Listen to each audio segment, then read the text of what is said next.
देखिए कि आपको भी पता है प्राची जी कि स्वास्थ्य कब किसको कहाँ पे, अभी आप है और एक बैग रात में किसी को बुखार आता है, ऐसा थोड़ी कि घंटी बजा के तबीयत खराब होता है।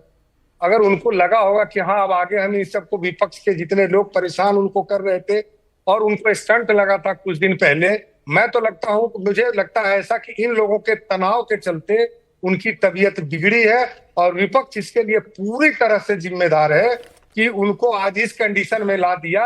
अभी कुछ धीरेन्द्र दिन जी, पहले स्टंट लगा है धीरेन्द्र जी, अच्छा और एक बात उसके सुने, बाद। चलिए यहाँ पे आपने बड़ी आसानी से साफगोई से विपक्ष को जिम्मेदार ठहरा दिया। अरे आप तो सत्ता में साथी हैं ना। मैं तो सोच रही थी धीरेन्द्र जी को आज एग्जैक्ट जानकारी होगी और वो मेरे दर्शकों के साथ साझा कर देंगे। आज भी हम इफ बट पर बात करेंगे तो कैसे काम चलेगा धीरेन्द्र जी? आपको तो सब कुछ पारदर्शिता के साथ बताया जाता होगा ना।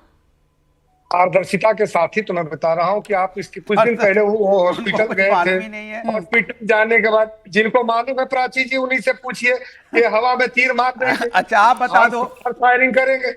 अरे ये आप अरे बता भाई दो ना। उनको स्टंट, अरे आप उनको सत्ता स्टंट में हो, लगा आप था कि नहीं बताओ। लगा था? आपसे तो अरे पूछ रहा उनको हूँ। स्टंट लगा था कि नहीं? अरे मैं आप ही से पूछ रहा हूँ, आप बताओ क्या? अच्छा रुकिए हॉस्पिटल में प्लीज, उनके संजीव झा जी, अच्छा रुकिए प्लीज दोनों रुकिए। चलिए, संजीव आपके झा पास जी, नहीं जवाब है, छोड़ संजीव दीजिए। झा जी, मुझे आप जवाब दीजिए। प्राची आपके जी, तो आपके तो हर प्राची जी, संवैधानिक संस्था में सूत्र होते हैं, ईडी क्या करेगी, सीबीआई क्या करेगी, आपको सब पता होता है। यहाँ कोई सूत्र नहीं है क्या आपके, कि आपको पुख्ता जानकारी दे दें और आप ही बता दें दर्शकों को कि क्या हुआ, आप क्यों इतने सवाल कर रहे हैं, क्यों बेचैनी हो रही है, हुआ क्या एग्जैक्टली जो इस्तीफा हो गया?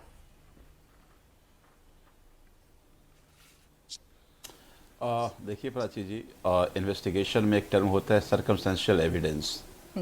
तो सर्कमस्टेंशियल एविडेंस तो नहीं दिखता कि वो बीमार थे और इसलिए उन्होंने इस्तीफा दिया। अगर पूरे दिन सदन चलाने के बाद लगातार लोगों से मिल रहे हैं और अचानक शाम को उनका इस्तीफा हो जाता है और वो लिखते हैं स्वास्थ्य कारण है, तो ये किसी को देश को समझ में नहीं आ रहा। आप भी लगातार सवाल कर रहे हैं, पूरा देश सवाल जानना चाह रहा है, हम भी जानना चाह रहे हैं। अब अलायंस के दो पार्टनर से आपने जो सवाल किया, दोनों के जवाब सबको समझ में आ रहा है कि मन में तो सच्चाई इनको भी पता है, या नहीं पता है तो सच जानते हैं कि जो कह रहे हैं वो है नहीं, जो है वो कह नहीं रहे। तो मुझे ये लगता है कि उपराष्ट्रपति का पद एक संवैधानिक पद है और आखिर ऐसी क्या हालात हुई, प्रधानमंत्री को जवाब दे देना चाहिए। प्रधानमंत्री सदन में आएँ और बता दें, देश को समझ में आ जाएगा कि आखिर ऐसा क्यों होता है। क्योंकि जब जब इस तरह का इस्तीफा होता है तो सब कुछ सामान्य नहीं होता है। आपको याद है 2024 से पहले इलेक्शन कमिश्नर का इस्तीफा हो गया था, क्योंकि उन्होंने बात नहीं मानी थी। इलेक्शन नोटबंदी के बाद गवर्नर का इस्तीफा हो गया था, उर्जित पटेल जी का।